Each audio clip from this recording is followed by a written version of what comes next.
This is an afternoon of journeys, and we've just been on the first journey. Our next teller is Rose Klix. Rose is from Rapid City, South Dakota, South Carolina, no, South Dakota, in the Black Hills. She came here when she retired from writing procurement regulations for the U.S. courts. Johnson City is in the Appalachian Mountains. The cost of living and the welcoming folks made it a wonderful place to move to. And she says she's a poet, and she is an author, a playwright, and a returning student for artful aging. She took the poetry last year. Please welcome Rose Klix.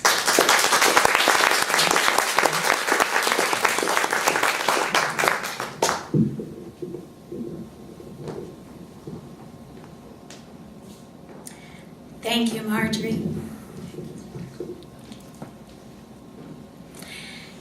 Imagine it's 1953 in August, and I'm 3 years old.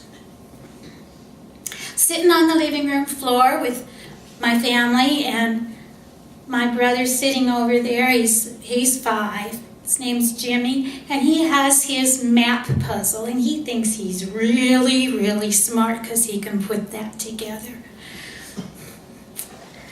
And my mom comes into the room to call us to supper, and my dad's just answered the telephone. And we hear him say, "Yes, Frida, I can take you down to Leavenworth, Kansas, and pick up the girls. Okay, I understand that your car broke down, and can you get a ride over here? And okay, we'll see you at 5 in the morning because we have to get an early start so I can get back to work on Monday." And after he hangs up, my mom says, "Leavenworth, Kansas? Why do you have to take your little sister to Leavenworth, Kansas?" And he explained about picking up the girls for school because they had been staying with their dad for the summer. No, he wasn't in prison. As a procurement analyst, I found out that Leavenworth is a bad place to go. Not personally, but they told us about it. Anyway, so my mom says, "You're going to be gone all weekend. I think we should go with you." So they agree, and my brother says, "Daddy, tell me where Kansas is on my map." And so Dad walks over and he touches a little yellow piece, and I'm going over like this and sneaking over to try and find out what that was. And I tried to touch it, and my brother smacked my hand. And I let out one of those big ear-splitting screams that my mother hates. And she came over and she smacked both of us on the bottom. She says, "Now, if we're going to go on this trip, you need to get along. And Jimmy, you need to watch out for your little sister." That's what big brothers do. So we have supper, and we're told that we have to go to bed early. We get up early in the morning, and of course we have breakfast. And Dad's loading in bedrolls into the car because we'll have to sleep on the floor. Mom's bringing in the food. I got my dolly and my coloring books, and my brother's got a couple of toys to play with. And we get in the car, and my Aunt Frida gets in, and we get going.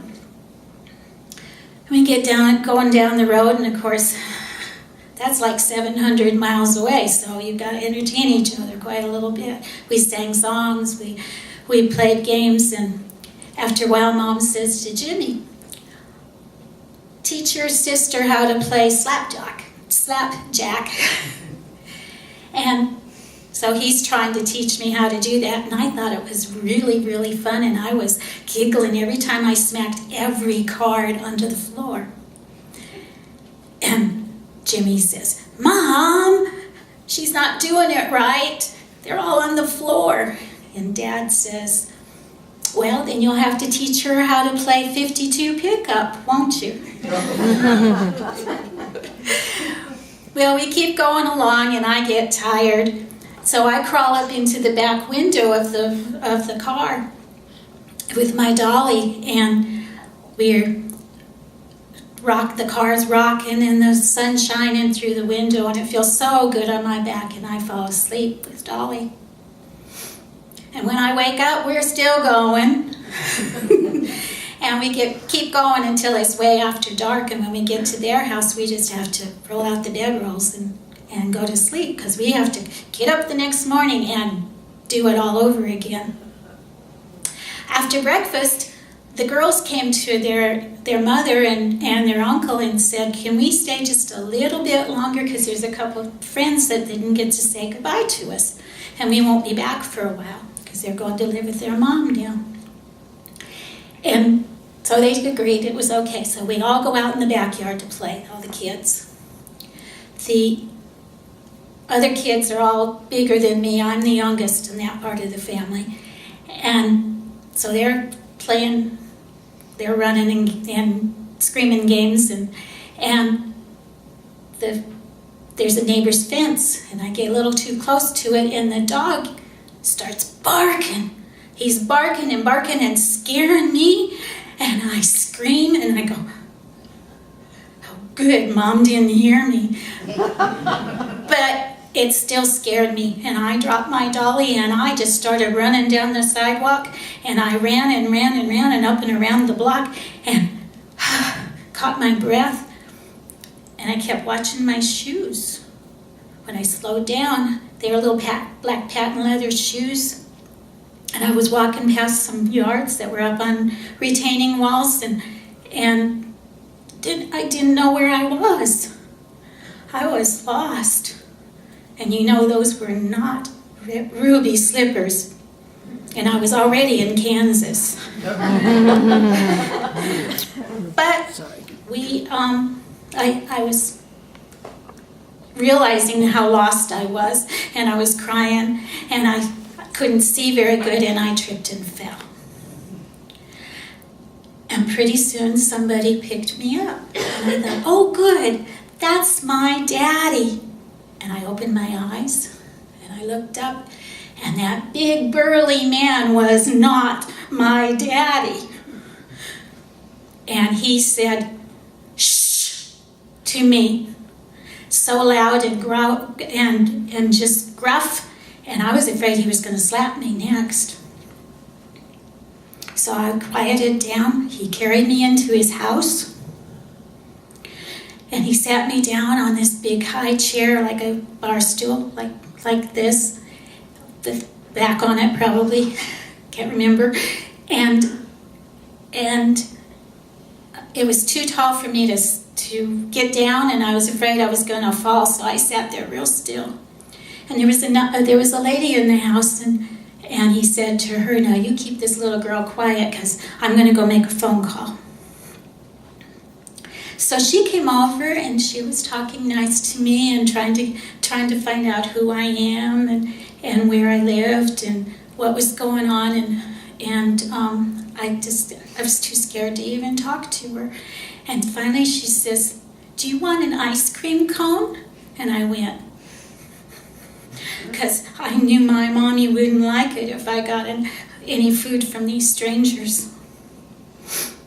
The man came back out, and he says, "Well, there should be an announcement pretty soon." And he walked over to the shelf, and he turned on the radio.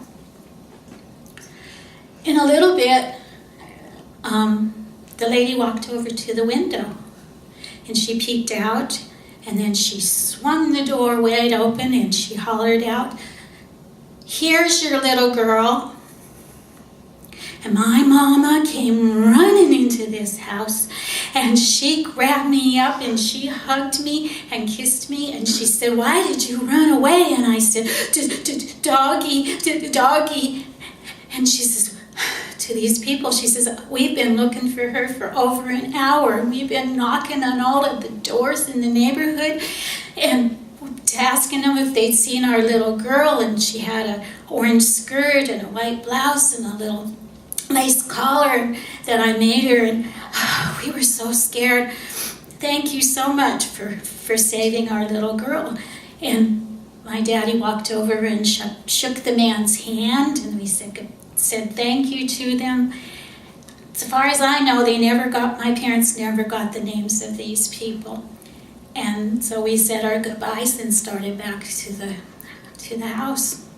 And on the way back, I knew I was getting pretty close to that yard again, and that dog, and he started to bark, and he barked, and I jumped. And my daddy picked me up, and he looked at the dog, and he looked at me, and he said, "Is this little toy poodle, little black toy poodle, what scared you?" And I said, "Doggy, scare." And Dad turned to my mom and said, "Evelyn, we need to get this little girl a dog." So we continue back to the house, and my brother's sitting on the porch pouting because people have been telling him, "You gotta take care of your little sister." But Dad says, "Okay, folks, now we gotta get going. We're going home." So we did all get in the car. I sat on my one cousin's lap, and we get going home. I just want to take a minute and say something that I never said to my parents when they were living. Thank you for loving me enough to go find me. And I'm so sorry that I worried you. I love you, and happy Mother's Day to my mom. Thank you.